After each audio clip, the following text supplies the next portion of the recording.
I will read my paper, so I'll start now. So the title is Criticism, Therapeutics and Pharmacology in the New Nuclear Age.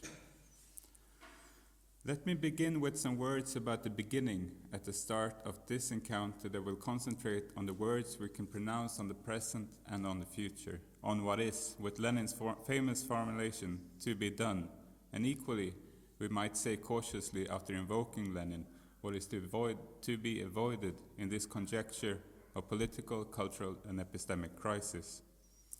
The words I wish to begin with might describe commonplace knowledge that are doubly tautological as they deal with the beginning itself. Around 200,000 years ago, anatomically modern humans appeared in Africa.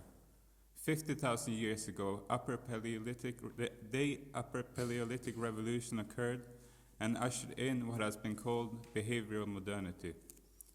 This consisted of, in short, humans starting to express themselves in cultural terms, or at least in a mode of expression intelligible to us and traceable by us. It is from this period we start finding the first musical instruments and sculptures, the Chauvet cave paintings constituting a proto-cinema in the analysis of both Bernard Stiegler and the German filmmaker Werner Herzog are 30,000 years old. The oldest remnants of buildings erected by humans are a mere 7,000 years old and belong to the megalithic period. I wish to take this opportunity at the occupied epineu to think about a material creating a condition relating both to the horizon of time and the speed of techniques. This humanly produced material that I will speak about is radioactive waste. What are the implications of a poison that will remain dangerous for 100,000 years, or, in other words, a time span that is so inconceivable that we might as well turn to the words from the book of Revelation used to express multitude, 10,000 times 10,000 and thousands of thousands. This material has to be stored in specially built repositories, able to last, thus, almost 15 times longer than the oldest human construction we know. Warning signs has to be written in order to attempt communication with civilizations situated further into the future than the first stirrings of the recognizably coherent cultural expressions of human life on planet lie in the past. In an era characterized by catastrophic short-termism, to which our reliance on nuclear energy can be seen as belonging, we are thus faced with having to consider such an absolutely long time scale that it confuses the boundaries of perpetuity and eternity, leaving us with an eternity created by man, and this regardless of whether we like the notion of nuclear power or nuclear weapons or not. The waste is there, an indestructible remnant. It is now soon 30 years ago, in 1984, that Jacques Derrida sought to think through the nuclear weapon as a reality and nuclear conflict as a fiction in an essay entitled No Apocalypse, Not Now, that turned towards both the Gospel of John and the book of Revelation, arguably written by the same John. In this reflection on nuclear technology and the social organ of the literary archive, Derrida also discusses the Pharmakon and the use of critique. What remain less clear are the therapeutic implications of both the pharmacology and the critique, terms that will occupy us during these days. This paper is part of a work in progress in which I study a shift in the pharmacology of the nuclear from the height of the Second Cold War, in which Derrida wrote his essay, to today. Working from the position of a critic, I try to analyze cultural artifacts from cinema to contemporary art that make this shift traceable. It is also my purpose to search for a position in which to reflect on the practice of criticism itself. Derrida began his essay by substituting the word logos at the beginning with speed, wishing to say a word first about speed, adding, "At the beginning there will have been speed." He will continue to rewrite the Genesis according to John through the same apostle's vision of the apocalypse that constitutes the last chapter of the Bible. In the beginning is the end, and the end is the beginning, we might add, alluding to the Alpha and Omega referred to in the book of Revelation. We find ourselves by the time barrier invoked by Stiegler in the beginning of the first volume of Technics and Time. It is here that technics evolves more quickly than culture, and where time has leapt outside of itself into the machine or technical complex to become speed. Stiegler asked what type of shock would be produced in breaking the time barrier when speed goes faster than time. How does the temporal boom sound like? The implication, he continues, would be that speed is older than time, a type of speed unthought by philosophy just as technics itself. At the time of Derrida's essay, the Second Cold War stood at its zenith. Threat of total nuclear war had rarely been so present before. The Holocaust survivor Elie Wiesel, who knew that the impossible was possible, remarked that it seemed like maybe the whole world, strangely, has turned Jewish. The temporal boom would come from the first missile fired in a global thermonuclear war. And there seemed to be, in the words of Derrida, a course de vitesse towards the trigger. This condition brought Derrida to a reflection on critical speed. One should not rush into conclusions regarding speed, he advised, and first argue for a critical deceleration. At the same time, there was also the pressing need to act now, lest not to walk into the future as suicidal sleepwalkers. The need to act slowly and quickly at the same time, Derrida described as an aporia of speed, even though speed was in every sense as ambivalent as the logos Derrida had substituted it with, a logos he in Plato's Pharmacy described it as at once good and bad. In the context of the bomb, the use of the speed is directly tactical, rushing to the warning of watch out, don't go too fast. Derrida then formulates his nuclear criticism as accelerated text in the shape of 7 missiles or missives, in a direct reference to God's message to the 7 churches of Asia to be delivered by John according to his vision. Among the most important of the missives is the second one, in which Derrida argues for that humanist experts on text are eminently competent to criticize such a fabulously textual event such as a nuclear war, an event facilitated through human and technological communication that has not happened and therefore relies on the, quote, sophistry of belief and the rhetorical simulation of text, end of quote. The nuclear catastrophe that humanists were competent to direct their critical apparatus towards was for Derrida the absolute Pharmakon. Derrida refers to textual event that was prevented from becoming reality by the enormity of its implications. It was something whose poles were impossibly entangled in without any hope of or threat that it might have time to evolve into a more recognizable pharmacological entity. He significantly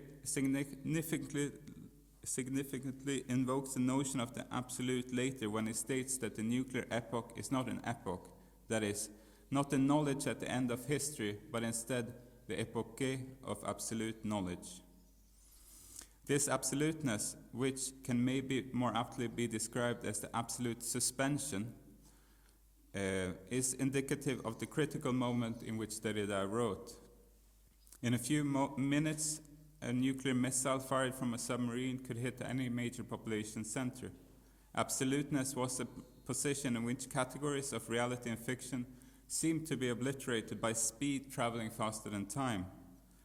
Rather than the nuclear constituting an apotheosis of simulation, as Jean Baudrillard claimed in 1981, it was speed that had suspended time and reached an apotheosis, had become godlike in other terms. And it was maybe not that the real and the fictional had been suspended in an epoche, but that the oscillations between the reality of the threat and the fiction of the disaster took place at such great speed that it became impossible to separate them, this leading to the constitution of a profoundly psychotic era. Where does the absolute suspension leave the nature of the Pharmakon?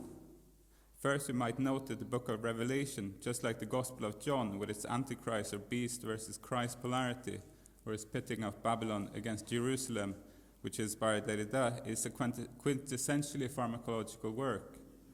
Hölderlin, drawing from the same book, wrote the following in his poem Patmos, entitled after the island where John received his vision. First I read the part in German and then a very literal translation to English. Nah ist und schwer zu fassen der Gott, wo aber Gefahr ist, wächst das Rettende auch. Near is and difficult to understand is God, but where danger is grows the saving as well, the saving in French, le salutaire. This is the poem that Heidegger would come back to in his 1955 lecture, The Question Concerning Technology, and which helped him formulate the notion of the saving power that technology brings. In Derrida's text, the most important pharmacology comes, I suggest, in an unexpected place that is not the absolute pharmakon, and this is speed rather than the nuclear techniques. It is speed that has the ability to produce a pharmacological outcome with critical potential, as opposed to the absolute pharmakon that leads to the limits of criticism. Both acceleration and deceleration have the ability to lead to good as well as bad results. The threat to pharmacology lies in automation. Accelerating criticism can lead to machine-like conclusions. Decelerating criticism can turn us into suicidal sleepwalkers, falling back on commonplace categories, automatic stereotypes. Reading the essay in this way is also to de-automatize Derrida's presupposition towards the end of the same text, where he appears to treat the hope of criticism with skepticism, a defeatism criticized by Stiegler in Ce que fait la vie vaut la peine d'être vécu. It is as though Derrida, by this stage, has forgotten that he has already illustrated that a relational criticism is possible and not excluded by the implication of the absolute suspension.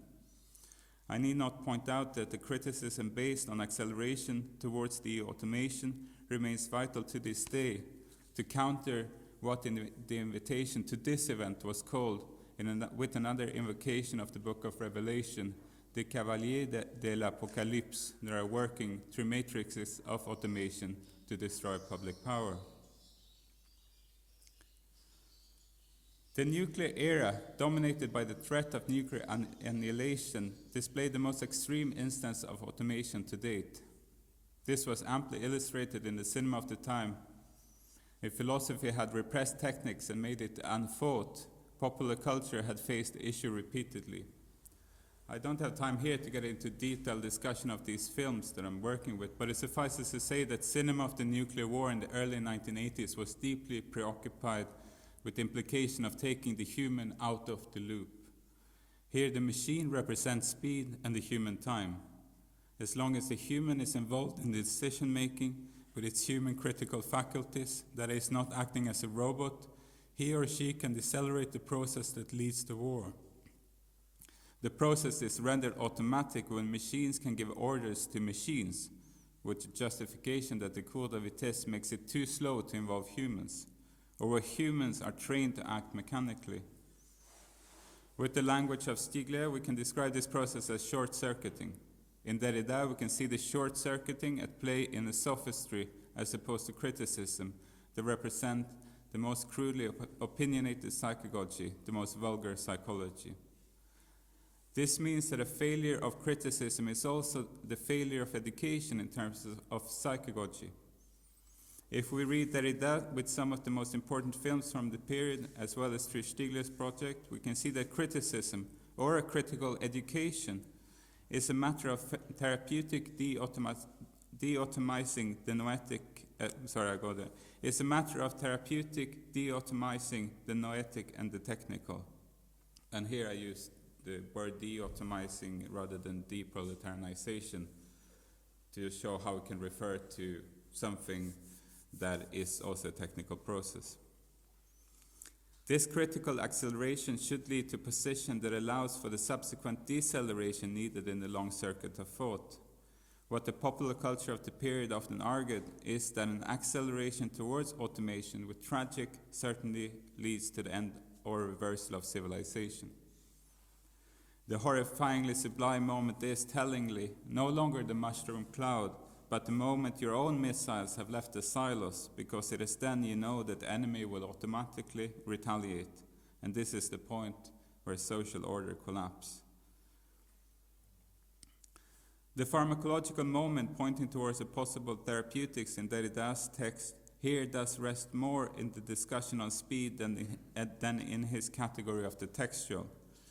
The Pharmakon can only be relative. But to approach a fully pharmacological situation where criticism is part of a therapeutic process of care, it is also necessary to have a pharmacology of not only text and speed, but also of matter. Material engagement in contemporary art shows how this can be done. The use of radioactive material by figures such as US artist James Acord and the Swedish artist Lina Selander gives an opening to the therapeutic potential of the radioactive. Not in practical terms in healthcare, where we already use radioactive material, but for our civilization. Though this is not to be seen as an endorsement of nuclear power, it is an argument built around the indisputable fact that a vast amount of radioactive waste already exists, which needs to be disposed regardless of the future of the nuclear industry. Some excess of waste needs to be stored even if we learn how to recycle most of the waste already in existence. And this recycling happens mostly in France, I think, now. And this situation is a reality just like the digital condition of the present. Before arriving to this man-made eternity, we need to briefly trace the pharmacology of the nuclear between Derrida's text and today. After the end of the Cold War, popular cinema returned in many instances to the themes of threats exogenous to the planet as opposed to nuclear war belonging to our civilization. Something from outer space was approaching Earth, asteroids, comets, or aliens, and had the ability to wipe out human life in no time at all, like the cancelled apocalypse of the Cold War. Between this threat and human civilization, there was a familiar coup de vitesse. Humanity prevailed in the end in this films by the judicious use of nuclear weapons directed towards what put the planet in danger. The bombs that had hitherto represented the absolute suspension and, to speak with Derrida, the risk of the remainderless destruction of the archive had become that which saved, das Rettende or le salutaire. And a link to this in general society development could be the return to nuclear power as a way to counter the threat from global warming that there was much discussed, at least before Fukushima. The therapeutic potential of spontaneous pharmacology in popular culture, as opposed to its critical sibling, is clearly problematic, as the relativization of the nuclear absolute after the Cold War illustrates. Nuclear weapons and nuclear energy that had previously threatened planetary civilizations now became what saved the same civilization. To speak in religious terminology, it was the Antichrist, the beast, being put in the position of Christ or the Savior. A clear example of noetic automation in which that which destroyed became that which saved without the intermediate stage of a reflection in a vulgarly uncritical relationship to the Pharmakon. What was missing, and this is the role of criticism, was an acceleration leading to the automation of techniques and thought, though this is a thought that knows that it cannot make itself free from neither techniques nor all its own modes of automation. A discussion of the nuclear techniques in 2013 is not a mere reminder of the Cold War, and I attempt to get to grips with the legacy of that conflict. Digital automation is what challenges the status of criticism and therapeutic and constitutes the horizon of speed today. While this is true, the fact is, as alluded to in the beginning, that nuclear technology has given us something that will be with us to the end. This can be seen as a gift in the full pharmacological meaning of the gift, as outlined by Marcel Mauss. When discussing the etymology of the gift in Germanic languages, Mauss identifies the gift as meaning both un don as well as a poison. This move reminds us of Freud's discussion in the interpretation of dreams, where the dream is said to ignore the categories of antithesis and contradiction, or where the negative and positive sense are represented as one of the same and the same thing. and then later in Freud's commentary on Karl Abel and the Gegensinn or contronymic meaning of primal words. It's not my intention here to get into a discussion of the complicated standing of the gift in continental philosophy, but for this I will recommend Gerard's book, that is here somewhere, The Politics of the Gift. But it's my belief that pharmacology can be fruitfully read through this tradition all the way back to the gift of writing offered by Thamos to Theot in Plato's Phaedrus. But first of all, I need to explain the counterintuitive proposition that nuclear waste is anything but a poison. In Given Time, Donner le Temps, Derrida puts Moses laid aside on the gift as also meaning poison at the very beginning of his exposition, making it stand for the reversal of the good into something bad. It is now in what now seems like a familiar move, Derrida then goes on to go beyond the relative Pharmakon to the absolute, which in many ways ceases to be pharmacological. For a gift to be only a positive gift and not a poison, it has to not be perceived or received as a gift. Neither the donor nor the donee must have any consciousness of the gift, nor any memory or recognition. Derrida is so vested in cancelling the poisonous part of the gift to get to a true gift outside of economy, a completely ethical gift, that he states as Moses' pharmacological gift is not a gift. But the end result of this search for a gift without ambivalence leads us back to the fabulously textual, at the margins of the describable that has not yet happened. In other words, back to the territory of the messianic. The focus on the textual as a site of pure difference becomes a way out of the specificity of pharmacology, which in other words also implies a turning away from therapeutic action. This further undermines the role of the practice of criticism if we see it as concerned with turning the pharmacological processes towards a therapeutic or curative end. The only thing that the gift of Mos, the ambivalent gift, gives according to Derrida is time, implied in the economic or social bond between giver and receiver. This gift of time is crucial when considering the gift of nuclear waste. His radical poison relies on its imposition of not on the imposition of a countergift, but on the mere necessity of us, the receivers, handling the material itself. The social bond implied in the gift has a dimension of time that can hardly be fathomed. It is not a coincidence that Werner Herzog, in his documentary about the 30,000-year-old Chauvet Caves paintings, ends by a poetic digression to a nearby nuclear power station. Just as Chauvet is a proto-cinema to Herzog's cinema, the nuclear, as an even more refined form of techniques, opens up to an extremely long-term time scale towards the future.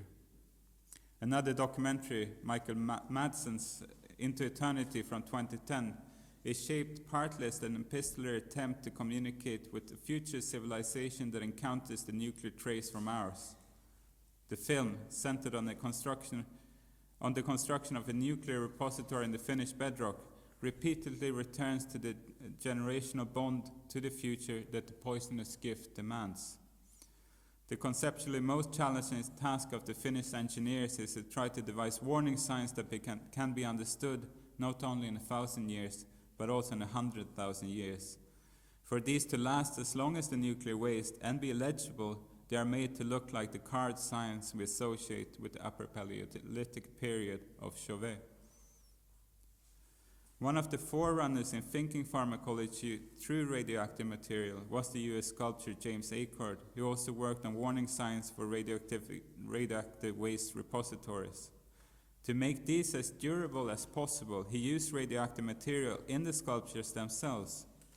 His starting position was that sculpture, quote, deals with the technology of our society at any given time, end of quote. Just as the carvers of stone had produced the first Venus figurines, he took the tools and material that his society had at its disposal. Provocatively, his aim was also to do something beautiful with the poisonous gift in incorporating radioactive material with his art. Along with the warning signs, he also made relic queries, and this link between the radioactive techne and the trace has been taken further by the Swedish artist Lina Selander, who in recent years has made a number of works exploring fossils, photographic imprints, and radioactivity.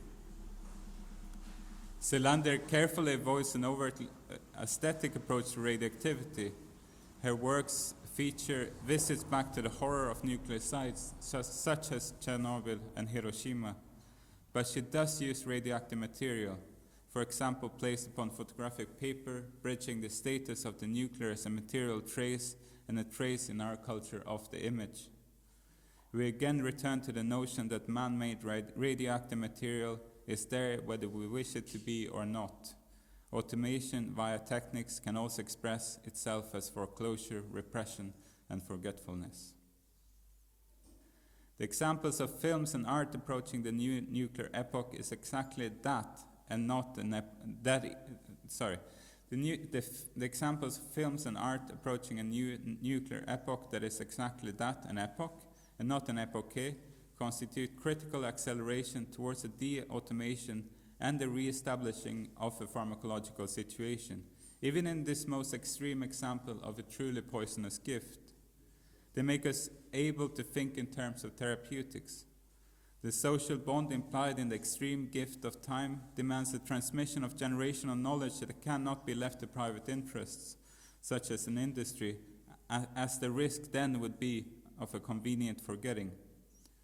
An entirely new set of demands have also been raised in the buildings of the nuclear repository, not only in linguistic challenges of communicating with the future, but also the material knowledge of constructing extremely durable sites.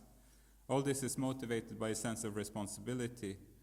When there is no doubt that the gift is poisonous, we can also speak of a moral debt in the moment of giving it. Thinking through the nuclear leads us to a gift of time and a depth implied in the giver and not merely in the receiver. There is thus scope for a new moral economy that can help us in understanding what type of gift giving we pass on to coming generations by merely passing on the current socio-economic conjecture. Pharmacology through the nuclear underlies the necessity of critique and then subsequently of the establishment of a social projections into the future. This last stage is only possible if pharmacology goes beyond the textual dimension in Derrida and engages with the present material condition. The discussion of the nuclear condition that I have attempted here can be seen as an extreme manifestation of something that is also applicable to the digital condition of late capitalism. To paraphrase Hölderlin, we might say that where the most extreme danger is, grows that which has the greatest potential to save. Long-term disposal of nuclear waste would necessitate a planetary responsibility in economic, political, and technological terms, something that is equally true for other poisonous gifts such as global warmings or the systematic destruction of attention. The extreme speed of the nuclear condition in the 1980s has thus led to a situation in which, paradoxically, the nuclear of today represents an immense time scale. The price is the poison. I would suggest, in conclusion, that the digital condition can, through an accelerated critique, be brought from the reign of speed to the hope of time, and this is the process, this process does not have to create as much of a debt or guilt, to invoke another Germanic wordplay in Schuld, that is guilt as well as debt, in the giver as our nuclear adventure has generated. And the hope of time, as opposed to the messianic beyond, is eminently grounded in the concrete material and concrete politics, even if it points towards 100,000 years into the future. Thank you very much.